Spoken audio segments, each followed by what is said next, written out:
They thought I'd sign my future away with one signature. The pen lay in the exact center of the mahogany table, a sleek black instrument of surrender. Its polished surface reflected the panoramic view of the city skyline from the 34th floor, a world I was meant to see but never touch. The air in the office of Davies, Thorne and Associates was thick with the smell of old money and smug certainty, a smell I'd known my whole life. It was the smell of my parents. My father, Richard, sat to my left, wearing his victory like a tailored suit. He hadn't looked at me since we had arrived, choosing instead to admire the grain of the wood as if confirming its value. To his side, my mother, Eleanor, offered a smile that didn't reach her eyes, a perfect porcelain mask of maternal concern. It was a performance for the benefit of our audience of one, Mr. Davies, the family's legal scalpel, a man who had been carving up my aspirations since I was a teenager. "As you can see," Davies said, his voice a smooth, practiced baritone, "it's quite straightforward. The trust as established by your late grandmother will be dissolved and its assets absorbed into the primary family estate, managed by your parents. Your signature simply confirms your understanding and agreement." He gestured toward the thick vellum document with a manicured hand. A formality, really. A formality. They had been using that word for weeks. My entire inheritance, my only chance at independence, reduced to a piece of administrative trivia. They expected me to be overwhelmed by the setting, intimidated by the jargon, and ultimately grateful for their guidance. They saw the child they had dismissed, the art school dropout with no head for business, not the strategist I had spent the last 2 years becoming. I kept my hands folded in my lap, my posture deliberately neutral. I had worn my only suit, a charcoal gray off-the-rack number that cost less than my father's tie. In my lap, resting on my knees, was a single worn leather folder. It was my only weapon. "I just have one question," I said. My voice came out steadier than I had expected, cutting through the comfortable quiet. My father shifted, a flicker of annoyance in his eyes. My mother's smile tightened by a millimeter. Interruptions were not part of the script. Davies maintained his professional poise. "Of course, we're here to ensure you're completely comfortable." I looked at him directly, ignoring my parents entirely. "The codicil to my grandmother's will, the one from May of 2018, it stipulated that my portion of the trust was to be held independently until my 30th birthday, managed by a neutral third party. This document seems to override that entirely. I was just wondering about the specific legal precedent that allows a parental override on a named heir's direct inheritance clause." Silence. It was a beautiful sound. I hadn't raised my voice. I hadn't used an accusatory tone. I had simply asked a question, clean, precise, and dangerously sharp. I saw a flicker of something in Davies' eyes. Not panic, he was too good for that, but a momentary recalibration. He had expected tears or a tantrum, not a query about precedent. My father cleared his throat. "That's enough. Davies is the expert. He says this is how it's done." "I'm sure he is. That's why I'm asking him," I said, my gaze still locked on the lawyer. Davies steepled his fingers. "The original will grants your parents broad discretionary powers as the primary executors. The codicil was, supplemental. This document simply clarifies the execution of those powers for the long-term health of the estate." It was a masterful piece of doublespeak, designed to sound authoritative and impenetrable. 2 years ago, it would have worked. But I wasn't the same person. Slowly, deliberately, I reached down and opened my simple folder. I ignored the thick document they wanted me to sign. Instead, I took out a single sheet of paper and slid it across the polished mahogany. It stopped just short of the lawyer's folded hands. It was a copy of a signed affidavit. The name at the bottom was Amelia Rosewood, my grandmother's private nurse for the last 5 years of her life. Davies' eyes flickered down to the paper.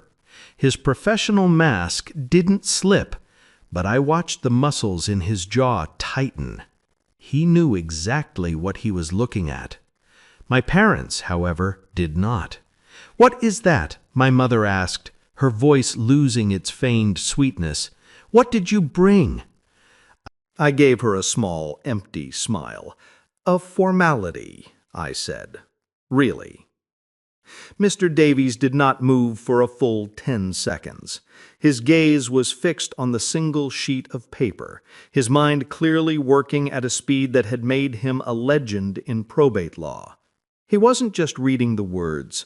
He was calculating trajectories, weighing consequences, assessing threats. My parents, denied their script, were becoming agitated. "Let me see that," my father demanded, reaching a hand across the table. His voice was the one he used on incompetent groundskeepers and clumsy waiters, a low growl of command. I didn't move to stop him. Davies, however, placed a single, deliberate finger on the corner of the affidavit, pinning it to the table. "I don't believe that would be prudent, Richard." The use of his first name was a subtle shift, a crack in the deferential facade. Davies was no longer their servant. He was an officer of the court speaking to a potential liability. "It's a sworn statement from Amelia Rosewood," I supplied calmly, watching my mother's face.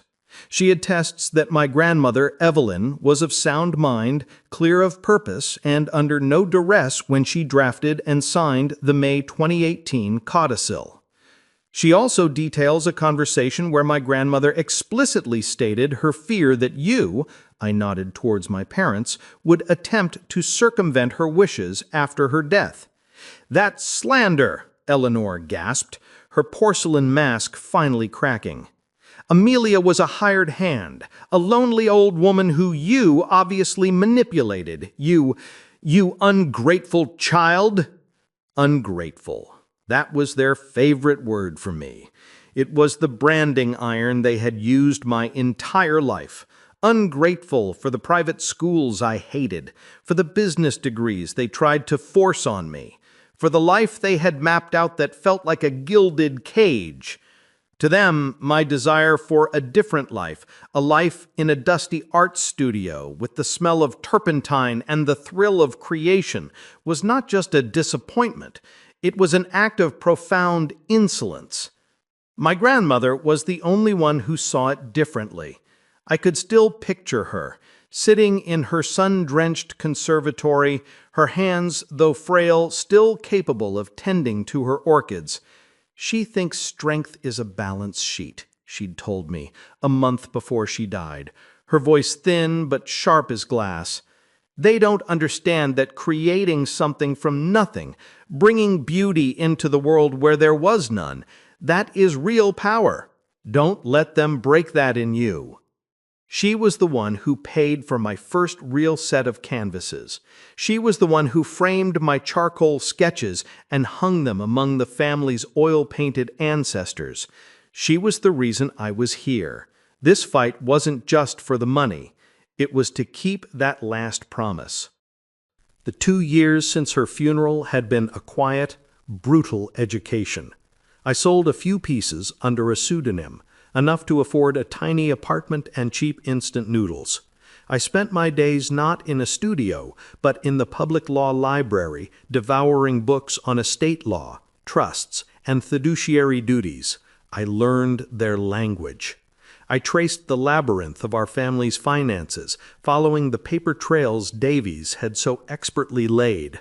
I found Amelia Rosewood living in a quiet retirement community, and over several cups of tea she had confirmed every one of my grandmother's fears, agreeing to sign the affidavit with a sad, resolute nod. "You have no proof of bribery," I stated, my voice pulling me back to the suffocating office. "You only have an accusation, which would require discovery, and I assure you, you do not want this to go to discovery." My father slammed his palm on the table, making the pen jump. "This is ridiculous! Davies, this is what we pay you for! Shut this down!" And that was it. The fatal mistake. They had cornered their animal, and in their arrogance they had forgotten he had teeth of his own. Mr. Davies slowly lifted his gaze from the affidavit, not to my father, but to me. For the first time, he looked at me not as a child to be managed, but as a player in the game, an equal. He saw the 2 years of research in my eyes.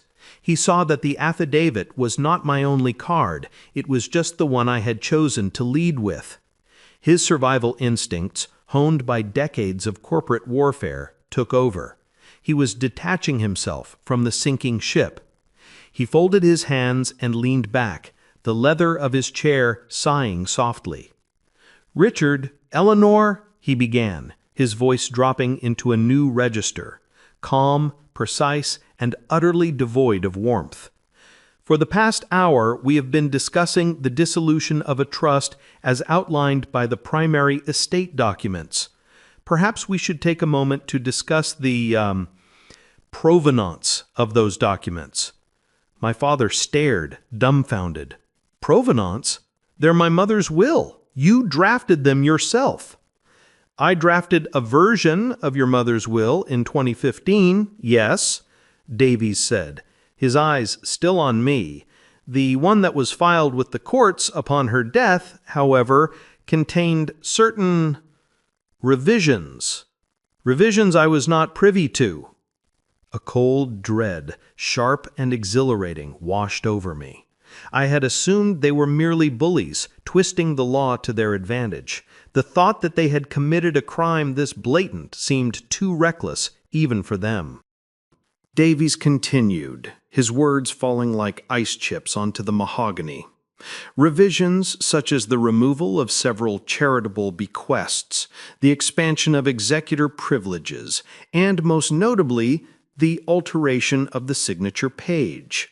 A very skilled forgery, I'll admit, almost undetectable."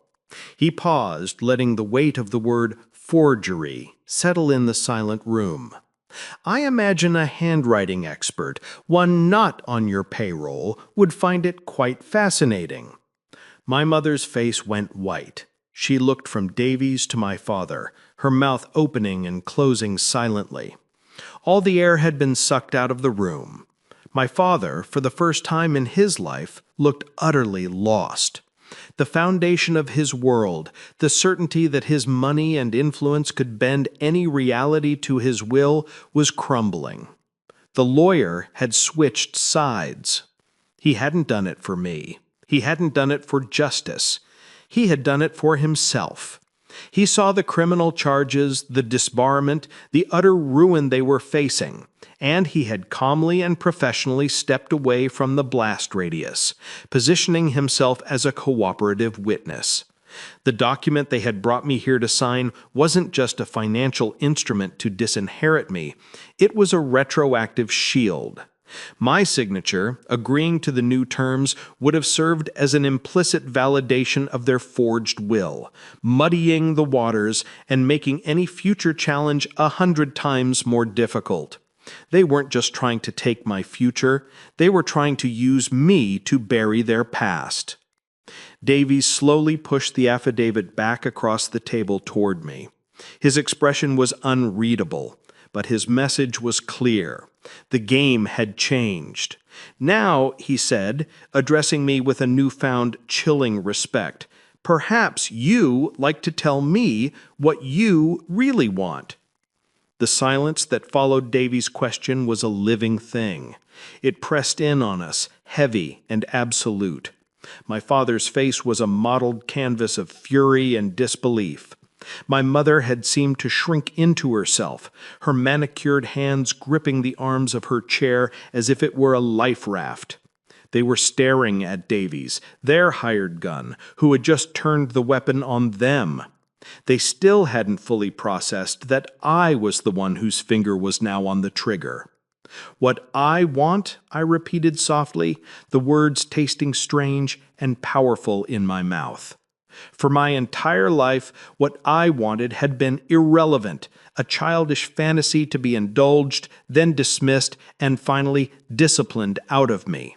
Now, in this sterile room 34 floors above the world, it was the only thing that mattered. I didn't look at my parents. I couldn't. If I saw the genuine panic in their eyes, the raw fear of consequence, some vestigial piece of the child they raised might feel a flicker of pity, and pity was a luxury I could not afford. Pity would undo the last 2 years of ramen noodles and fluorescent library lights. Pity would be a betrayal of my grandmother's last wish. My gaze remained fixed on Davies. He was the new center of this universe. He was the fulcrum, and I was the lever. "First," I said, my voice cutting through the tension, I tapped the thick vellum contract they had tried to force on me. "This document will be shredded. The original 2015 will, along with the 2018 codicil, will be submitted to the court as my grandmother's true and final testament. My inheritance will be placed under the management of an independent executor of my choosing." Davies gave a curt, professional nod. "Acceptable. A list of court-approved fiduciaries can be provided." "Second," I continued, the words coming easier now, flowing from a reservoir of resolve I didn't know I possessed. "You will both sign a binding legal document drafted by Mr. Davies, immediately relinquishing all executor privileges over my grandmother's estate. You will have no say, no oversight, and no contact regarding its assets, ever." "You can't do this," my father finally roared, his composure shattering completely. He lunged to his feet, his chair scraping violently against the floor. "This is our family, our legacy. You would destroy it over some childish tantrum?" "You destroyed it," I replied, my voice dangerously quiet, "when you traced a dead woman's signature." The words hit him like a physical blow. He staggered back, his face ashen, and sank back into his chair. The fight went out of him, replaced by the hollow understanding of total defeat. I took a deep, steadying breath. This was the moment, the culmination of everything. I could stop here. I had won. My future was secure. My grandmother's wish was honored. Justice, in its cold, legal sense, had been served. But as I looked at their stunned, broken faces, I felt nothing, no triumph, no satisfaction, just a vast, aching emptiness. I realized then that my plan had never been about the money. It had been about this moment, this confrontation. It was about forcing them to see me, truly see me for the first time, not as their failure, their disappointment, but as the architect of their downfall. And I needed to deliver the final stone. "Third," I said, and my voice was raw, freighted with 2 decades of casual dismissals and quiet heartbreak. "You will fund the Evelyn Allister Grant for Emerging Artists. It will be an endowment, established in her name, with a principal of $20 million drawn from your personal assets. The grant will be managed by an independent board. You will have no affiliation other than as its reluctant, silent founders." This, finally, was what truly broke them. It wasn't the loss of control or the admission of guilt. It was the idea of their money, their lifeblood, their religion, being used to fund the very thing they despised. An army of people like me, dreamers with paint-stained fingers and ideas that couldn't be quantified on a spreadsheet. It was the ultimate poetic justice. It was my grandmother's final, beautiful revenge, delivered through me.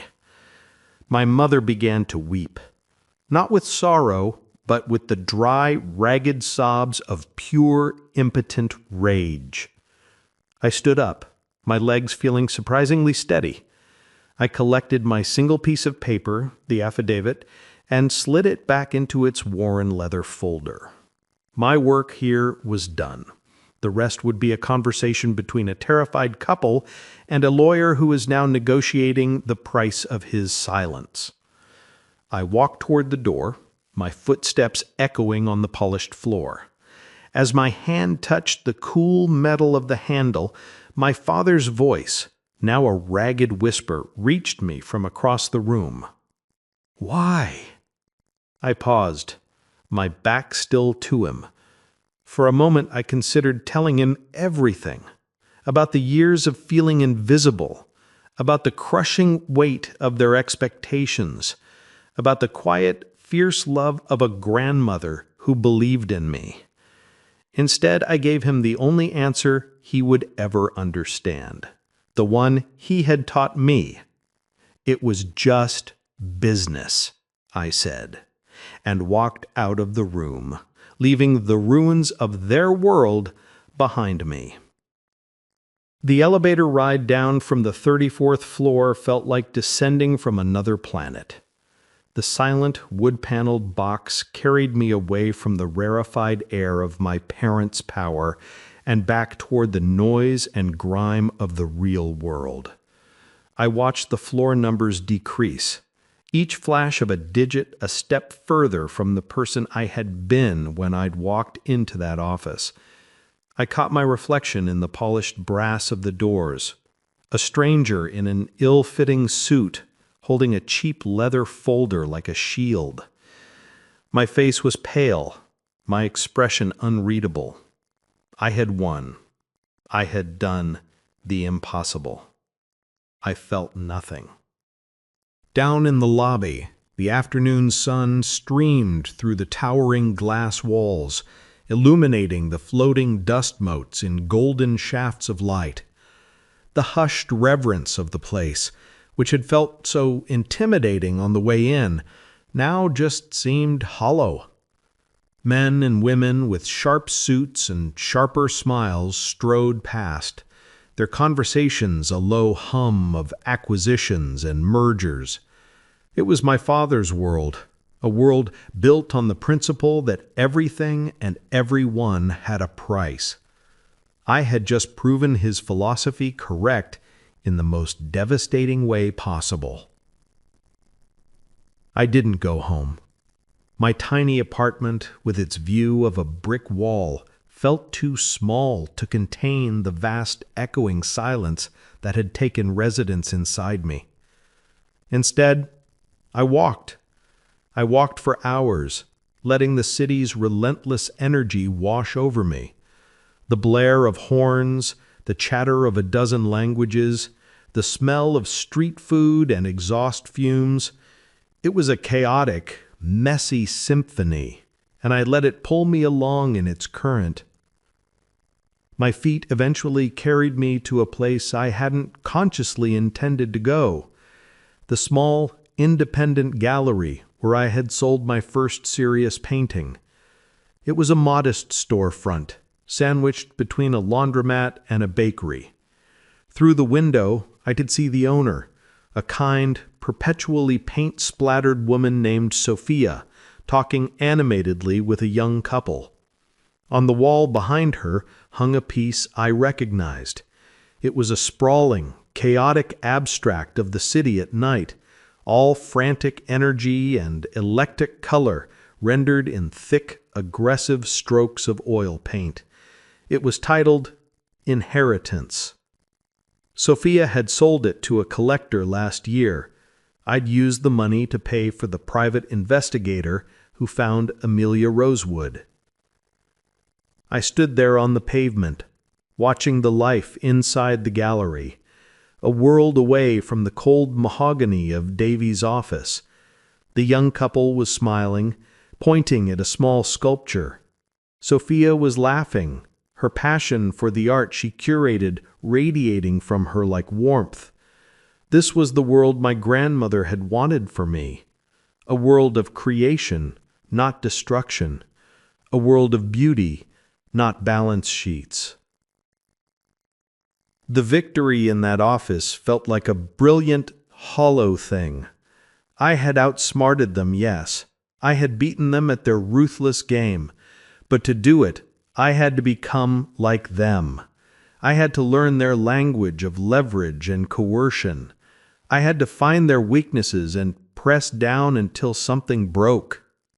I had won the war, but the cost was a piece of the soul my grandmother had fought so hard to protect. What now? The question wasn't about money or freedom. It was about the person who had walked out of that law office could ever find their way back to the person who had painted that canvas. A delicious smell wafted from the bakery next door, yeast and sugar and warmth. It was real. It was simple. I turned away from the gallery window, away from the reflection of the stranger in the suit, and walked towards it. The sun was getting low, casting long shadows that stretched like memories. The endowment would be created. New artists would get their chance. My grandmother's legacy would be one of creation. That was the victory that mattered. My own future felt like a blank canvas, stark white and intimidating. And for the first time, I had no idea what to paint.